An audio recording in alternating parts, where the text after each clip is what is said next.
Happy Thanksgiving. For my wife and our family, this is the anniversary of the week that changed our lives.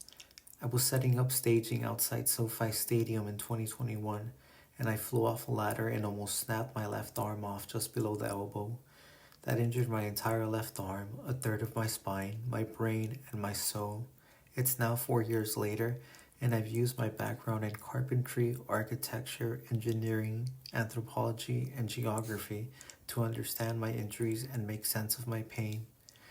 This isn't the video that I wanted to make this week, but it's the only one that I could bring my mind, body, and consciousness together to create. I use my background in anthropology and its understanding in linguistics to define the words and create the images to give form to something that in 1,000 years of written history, no one with CRPS has been able to do. In this video, I wanted to talk about the price I continuously pay for this.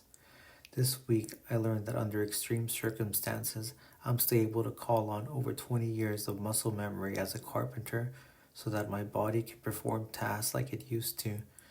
But doing that drains my body of fluids and other vital resources and only leaves the body in severe pain and recovery.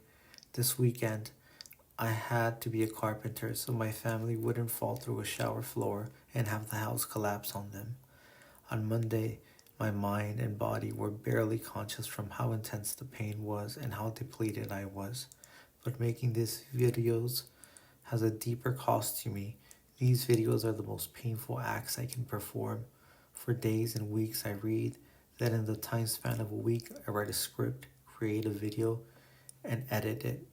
I take raw pain, raw data, and turn it into a well-formatted story, and I spend the week perfecting that story. But it is the pain that creates this. As a scientist, I understand the anatomy, the theoretical sciences, and I've even created mathematical formulas for it.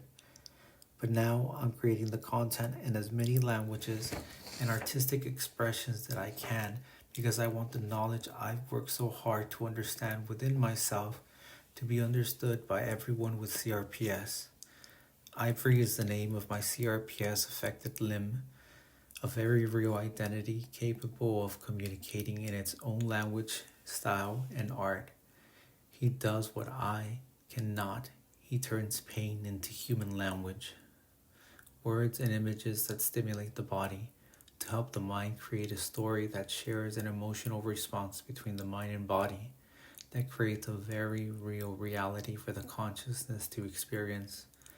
I use how CRPS targets the body and mind's interpretation of reality to create a language for CRPS. By doing this, my body engages all the atrophy in the muscles, all the nerve pain, and even my joints in my arm and spine crackle like cement mixers. But the worst part is that containing all the pain still leaves the anxiety and terror that my mind never gets to deal with because of how extreme that pain is. This is important because I'm basing my credentials as an expert with CRPS on having others with CRPS rate how well I create the language and art, because universities and government agencies give doctors and scientists credentials, but none of them know what CRPS is. They see it as outsiders, but they will never know the experience of not being able to escape the pain. I never have a choice to leave. Those professionals have a choice to step away.